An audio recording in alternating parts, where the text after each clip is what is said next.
लेकिन महाभारत के बाद में एक और राधा हुई है, और वो राधा कौन सी है? वो राधा है, आजकल सपना चौधरी को जानते हो कि नहीं जानते? जानते? सब जानते हैं। 80 साल के बुढ़े से भी पूछ लो, वो भी बता देगा सपना चौधरी को। सब जानते हैं सपना चौधरी को।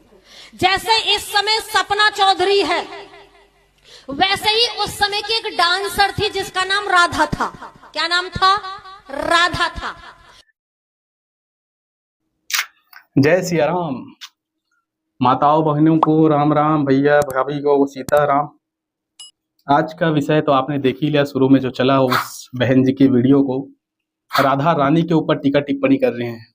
ऐसे और भी कई महंत भी आए जो राधा रानी के ऊपर टीका टिप्पणी कर दिए। तो चिंतन का विषय ये है कि ये जो बहन जी बोली, एक नचनिया को राधा रानी का यानी कि एक समन्वय में तौल दी। तो मैं उन बहन जी को बोलूंगा जो प्रचारक की तरह दिख रही हैं, श्वेत यानी श्वेतांबर वेश में है, एकदम सादा सिंपल में है। तो क्या आपकी बहन या आपकी बेटी या आपके बच्चे जो आसपास में है, ये कहीं ना कहीं डांस करते होंगे तो ये भी नचनिया होंगे?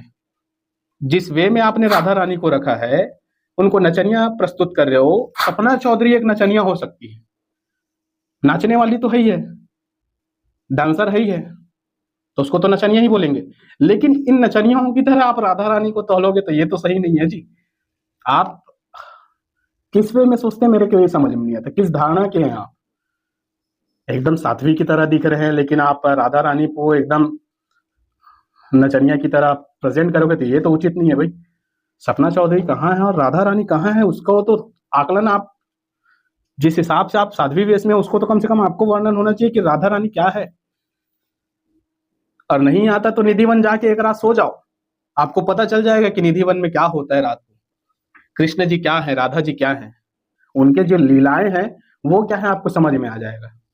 निधिवन में जाके एक दिन सोइए, फिर आपको पता चलेगा कि विषय कितना बड़ा है, राधा रानी कितनी महान है, कृष्ण जी कितने महान है। और इनका वर्णन शब्दों में करूं तो उचित नहीं है। इन बहन जी से एक ही सवाल रहेगा कि यदि आप राधा रानी को ऐसा बोल रहे हैं तो क्या अपने बच्चों को ऐसा ही बोलोगे? नाचने वाला नचनिया।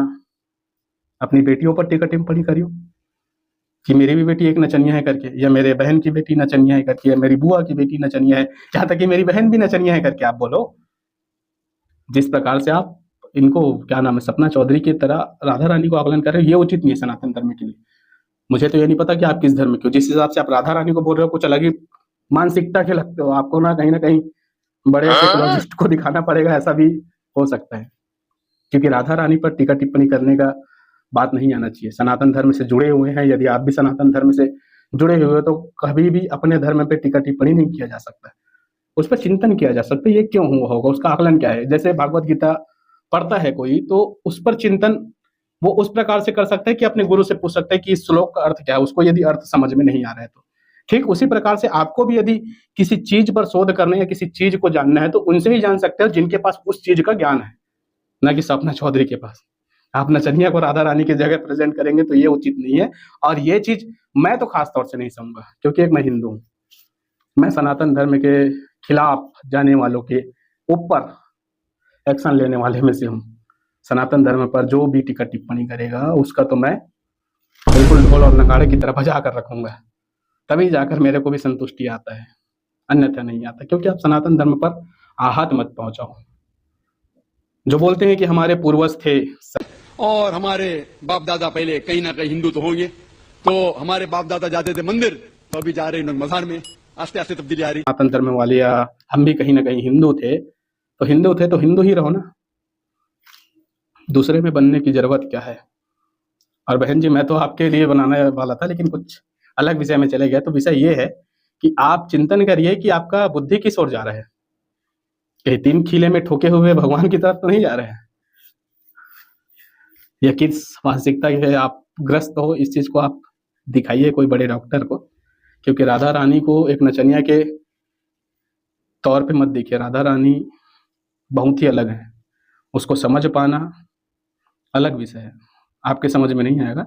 तो ये उन भाइयों को ध्यान देना चाहिए। जैसे ये नचनिया के विषय में बोला और राधा रानी को उनके तराजू पे तौले, ये सही नहीं है। तो हमारे हिंदू भाई कम से कम जागृत हों और ऐसे जो विषय उठाते हैं उन पर आपको बवाल करना चाहिए। यदि आपके आसपास में है तो इन पर तो संज्ञान लेना ही चाहिए। राधा रानी पे बवाल नहीं, सनातन धर्म पे बवाल नहीं। बवाल करने हैं तो आप अपने पे करो, अपने घर में करो, अपने परिवार में करो, और अपने परिवार तक का रखो, हमारे तक का ना लो। और अपनी धर्म, अपनी संस्कृति का मजाक तो बिल्कुल मत उड़ाओ। ऐसे ही यदि और कुछ विषय आता है तो मैं बिल्कुल आपके सामने प्रेजेंट करूंगा। फिलहाल तो विषय यही था कि जो बहन जी बोली राधा रानी को नचनिया के तौर तरीके पे देखे तो ये गलत है। दोबारा यदि ऐसा विवादित बयान आया तो मैं तो छोड़ूंगा नहीं, छोड़ूंगा कि नहीं का मतलब ये है कि और भी एक्शन लूंगा, इससे ज्यादा एक्शन लूंगा। बाकी आपके हाथ में, कमेंट के माध्यम से राय जरूर दें कि इन पर क्या सवाल उठना चाहिए। इन जो बहन जी है ना, नचनिया के तौर तरीके पे एक बवाल कर रही हैं, राधा रानी को कहाँ है और कहाँ लेकर जा रही हैं। हमारे सनातन धर्म को बर्बाद ना करें, कृपया हाथ जोड़ कर प्रार्थना यही है। जय सिया राम।